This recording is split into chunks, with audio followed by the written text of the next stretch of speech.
తాకట్లో ఉన్న బంగారాన్ని విడిపించి ఆ రోజున మార్కెట్ ధర కట్టి మిగిలిన డబ్బును మీకు అందిస్తుంది కొమ్మూరి గోల్డ్.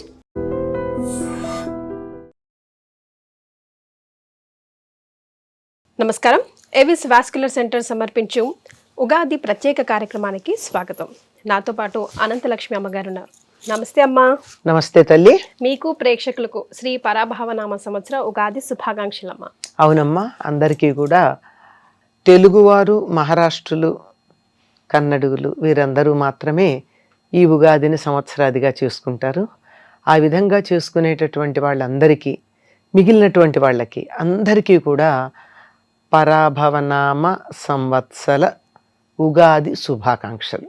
ఎస్. సో ఈ కొత్త నామ సంవత్సరంలో కొత్తగా ఎలా ఉండబోతోందమ్మా? అసలు ఈ నామం పరాభవ అంటే అర్థం ఏంటో తెలుసుకుందాం. మన తెలుగులో, తెలుగుకు మూలమైన సంస్కృతంలో ఏదైనా ఒక మాట ఉందంటే దానికి ఒక అర్థం ఉంటుంది. ఈ పదానికి అర్థం ఏమిటి అంటే ఏమో తెలియదు అనడానికి ఏం లేదు.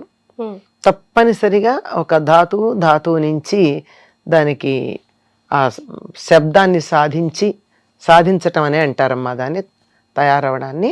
అలా చేసి ప్రత్యేకమైన అర్థం ఉంటుంది. పరాభవము అంటే మామూలు అర్థం ఏమిటంటే అవమానము. అయ్యో. కానీ పరాభవము ఇతరులను పరాభవించటం కూడా అందులో వస్తుంది. అంచేత మనం మొదటి అర్థంలో కాక రెండో అర్థంలో ఉండేటట్టుగా మన జీవన శైలిని మలచుకోవాలి. అంటే ఎదుటి వాళ్ళకే గాన పరాభవం, నాకు కాదు అన్న స్థాయిలో మనం ఎల్లప్పుడూ కూడా పరాభవం కలిగించటమే తప్ప పరాభవం పొందకుండా ఉండేటట్టు ప్రయత్నం చేయాలి. ఎస్ అమ్మ, మీ అనుభవంలో పోయిన సంవత్సరంలో అక్కడికి వదిలేసి ఈ సంవత్సరంలో కొత్తగా తెచ్చుకోవాల్సిన విషయాలు ఏమేమి ఉన్నాయమ్మా? అందరం కూడా, పిల్లలం పెద్దలం అందరం కూడా. ఇప్పుడు అయిపోయిన సంవత్సరం విశ్వావసు. అంటే విశ్వావసు అనేటటువంటి వాడు ఒక గంధర్వుడే కాకుండా ప్రపంచానికి సంపద ఈ అర్థంలో కూడా ఉంది. వసు అంటే సంపద. అలా సంపదలు అందరికీ పెరిగాయమ్మా. ఎంతగా ప్రపంచం మొత్తం మీద కూడా ఎంతగా పెరిగాయో చివర్లో అంతగా నశించేసాయి. చూసారా? ఎక్కడ చూడండి అన్నీ భస్మం కావడం, అన్నీ తగలబడిపోతూ ఉండడం. మనం పొద్దున పూట టీవీ పెట్టాము అంటే ఎక్కడెక్కడ జన నష్టం జరిగింది, ఎక్కడ ఇండస్ట్రీలు తగలబడిపోయాయి, ఎక్కడ ఏ ఎయిర్పోర్ట్ ధ్వంసమైంది, ఇవే కదా చూస్తున్నాం. అంటే పరాభవం యొక్క ప్రభావం కాస్త ముందుగానే కనిపించిందా అని నాకు 2-3 రోజుల నుంచి అనిపిస్తుంది. అది దానిని బట్టి ఈ ఆ సంవత్సరం అంతా ఎంతగా ఎదిగామో అలా ఎగిరాం. సముద్రపు అల ఎగిరినటువంటి వాళ్ళు విరిగి పడటం కూడా జరిగింది. అంతగా విజృంభించకూడదు. సంపద అన్నది మనకి కావలసినంత ఉండాలి. అంతేకాకుండా సంపద అన్నది భౌతిక సంపద కాక ఇతర సంపదలు చాలా ఉన్నాయమ్మా. ఆధ్యాత్మిక సంపద, నైతిక సంపద, ధార్మిక సంపద, అన్నిటినీ మించి కుటుంబ సౌఖ్య సంపద, శాంతి సంపద ఇవి ఉన్నాయి కదా. ఇట్లాంటి వాటిని అభివృద్ధి చేసుకున్న వాళ్ళు ఆనందంగా ఉన్నారు. లేనటువంటి వాళ్ళ విషయంలో లౌకికమైనటువంటి సంపదల గురించి ప్రయత్నం చేసినటువంటి వాళ్ళందరికీ కొద్దిగా ఇబ్బందే కలిగింది. చివర్లో, మొదట్లో లేదమ్మా. విశ్వావసనామ సంవత్సరం ప్రారంభమైనప్పుడు అంతా అద్భుతంగా, చాలా ఎలా అంటారంటే గ్రీనరీ లాగా చాలా చక్కగా పచ్చగా కళకళలాడుతూ కనపడింది. కానీ చివరికి వచ్చేటప్పటికి ఇటువంటి అనుభవాలు ఉన్నాయి. పరాభవం దగ్గరికి వచ్చేటప్పటికి పరాభవం పొందటం కాక పరాభవం చెయ్యడం అనేటటువంటి స్థితికి మనం జాగ్రత్తగా మన ప్రవర్తనని, మన పద్ధతుల్ని, తీరుతెన్నుల్ని అన్నిటినీ మార్చుకోవాల్సి ఉంటుంది. అమ్మాయి, శ్రీ విశ్వావసు, శ్రీ పరాభవ ఇట్లా నామాలు ఎలా వచ్చిందమ్మా? దీనికి ఏదైనా కథ ఉందా? సంవత్సరం ఉందమ్మా, 60 ఉన్నాయమ్మా. ఈ పరాభవ అన్నది 40వ సంవత్సరం. ప్రభవ, విభవ అని మొదలు పెట్టుకుంటూ చివరి 60వ అక్షయ. ఇవి ఎవరు అంటే 2 రకాలుగా చెప్తారు. ఒకటి, శ్రీకృష్ణుడికి 16,100 మంది రాజకుమార్తెలు భార్యలుగా వచ్చారని చెప్పుకుంటాం కదా, నరకాసురుడి యొక్క చెరసాలలో ఉన్నవాళ్ళు. వారిలో సాందీపని అనేటటువంటి ఒక ఆవిడుంది. ఆ సాందీపనికి 60 మంది కుమారులు ఉన్నారు. ఆ 60 మంది కుమారులని సంవత్సరానికి అధిపతులుగా చేయమని ఆ తల్లి కోరుకుంది, వరం ఇచ్చాడు. అందువల్ల ప్రభవ నుంచి అక్షయ దాకా సాందీపని కుమారుల పేర్లు ఈ సంవత్సరాలకి పెట్టారు అంటారు. అలాగే నారదుడి యొక్క సంతతిగా కూడా ఒకానొక కథ చెప్తారు. ఏది ఏమైనా కాలగణనంలో 60కి ప్రాధాన్యం ఉంది.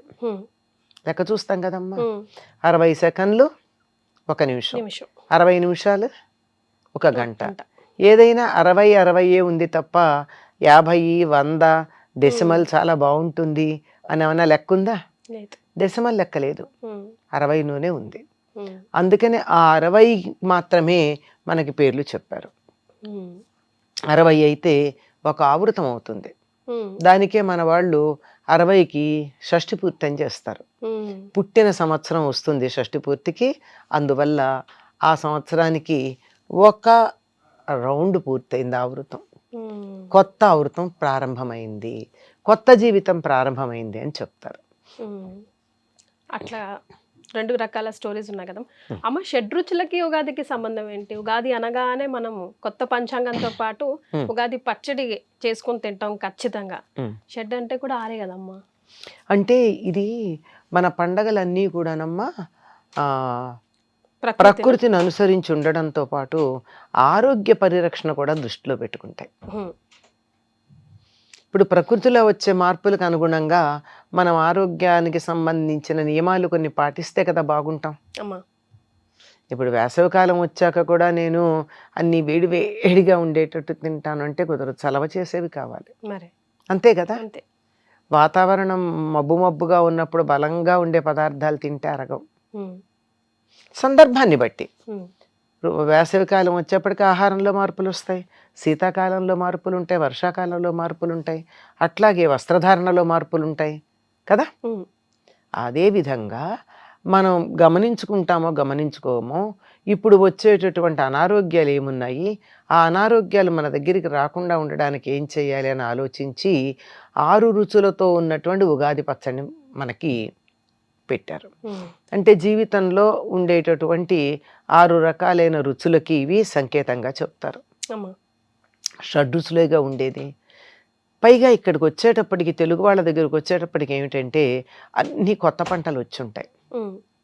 కొత్త బెల్లం ఉగాది నుంచి తప్ప వాడరెవరు. అలాగే మామిడికాయలు చెట్టు కాసినా కానీ మళ్ళీ ఉగాది పచ్చట్లో వేసుకునేదాకా మామిడికాయ వాడరు. మామిడికాయ పప్పు పచ్చడి ఏం చేసుకోరు, అంతే కదా. కొత్త చింతపండు కూడా ఇప్పుడే వాడతారు.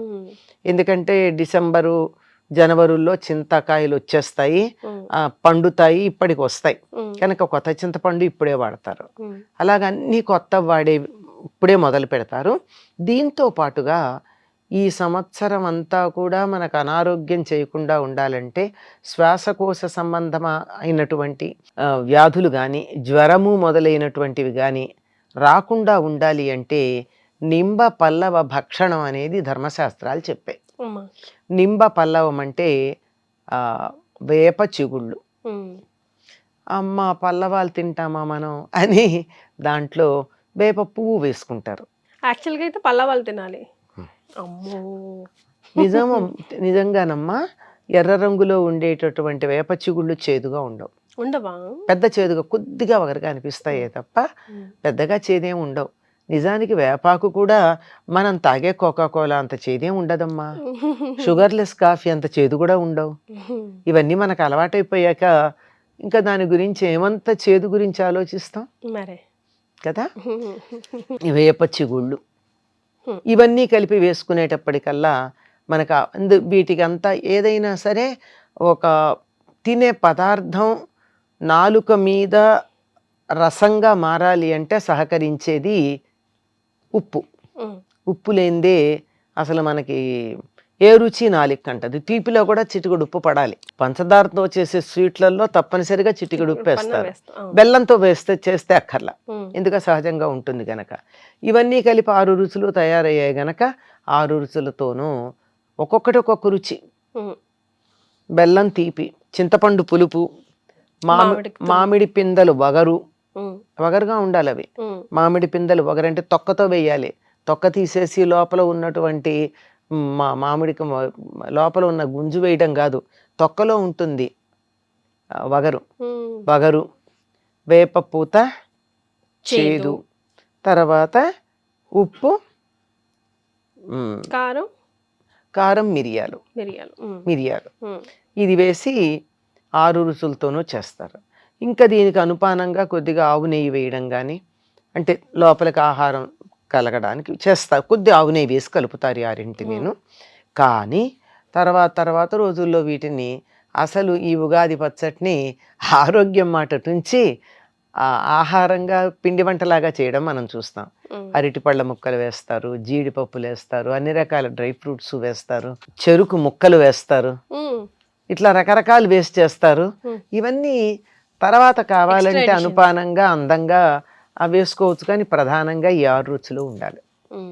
ఇవి ఉంటే 6 ఇప్పుడు వచ్చేటటువంటి అనేక రకాలైన అనారోగ్యాలని పోగొడతాయి. ఇప్పుడు మిరియాలు ఉన్నాయి, అది సమశీతోష్ణంగా శరీరాన్ని ఉంచుతాయి.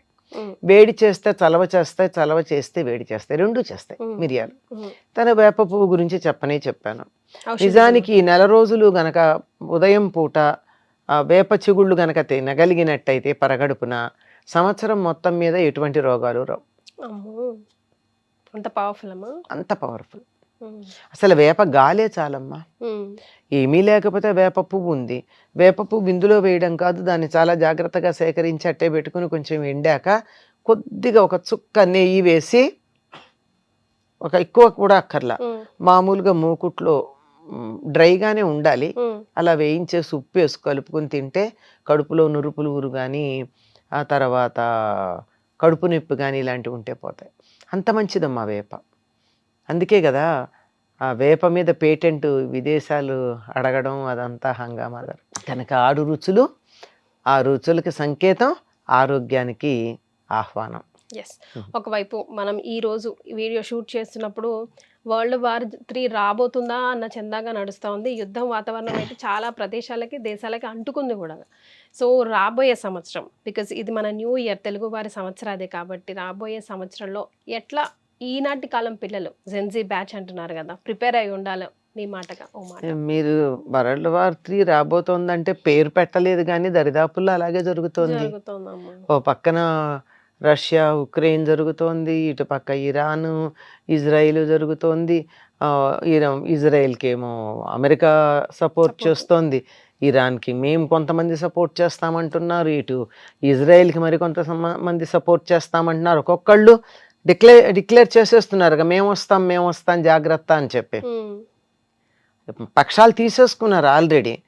ఇది ఎక్కడన్నా ఒక్క జాగ్రత్త పడి ఎవరన్నా అసలు దీనికి కీలకమైనటువంటి వ్యక్తి జాగ్రత్త పడి ఊరుకున్నాడా మంచిది.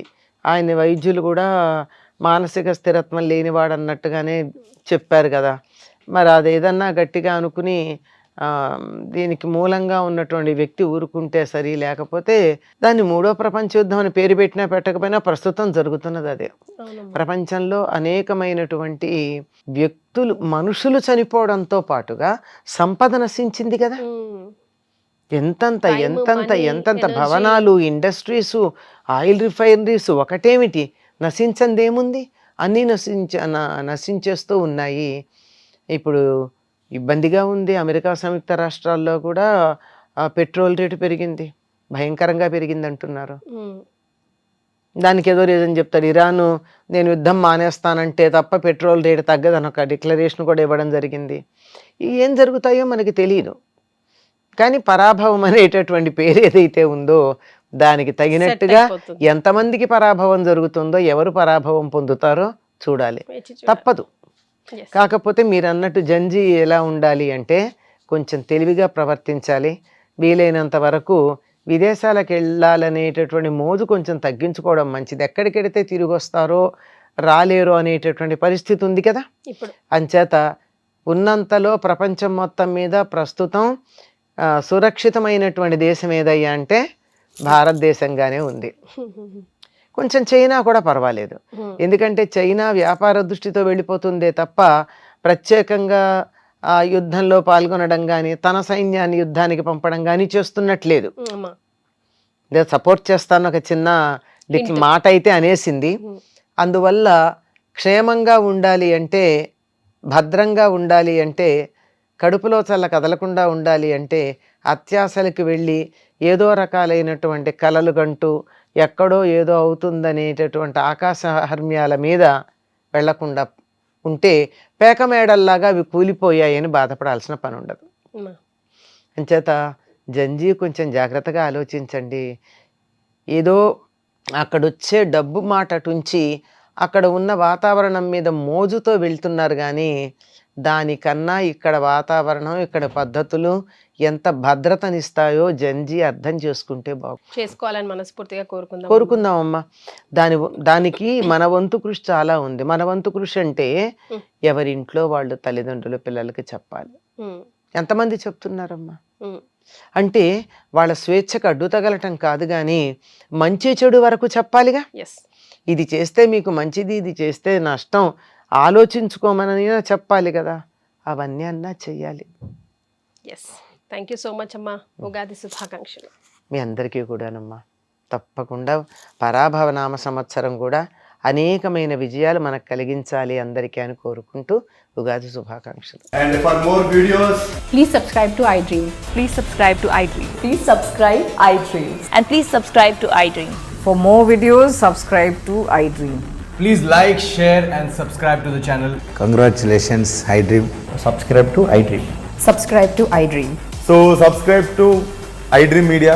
iDream team andarki huge congratulations. Please subscribe iDream Media. Please subscribe to iDream. Subscribe iDream. Please subscribe to iDream. iDream అంటే నా కళల ఛానల్ను సబ్స్క్రైబ్ చేసుకున్న నోరు తిరుగుతలేదు. మీరైతే గంట గుర్తు కొట్టండి. For more such videos, please subscribe to iDream. Subscribe to iDream. Please subscribe to iDream. Please subscribe iDream Media. Please do subscribe to iDream. Please subscribe to iDream Media. For best entertainment and information, please subscribe iDream. And don't forget to subscribe to iDream.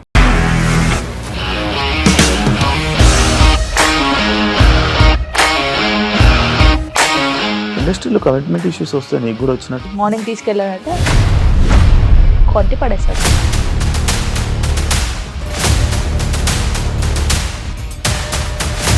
ఒక్కళ్ళు కూడా చూడలేదు ఈ cinema అని చెప్పడానికి కూడా చాలా ధైర్యం కావాలి. అది నిజం కదా, దాంట్లో ధైర్యం ఏంటి? ఇది నెక్స్ట్ డే ప్లేట్ మార్చేస్తే తప్పు కదా. As of now we're comfortable this అని నేను అనుకుంటున్నాను. రష్మిక గారిది మీది ఒకే ఊరు అంట కదా. నీకు కోపం వచ్చిందంటే బాగా తిట్టేత్తరా? తిట్టేద్దామండి.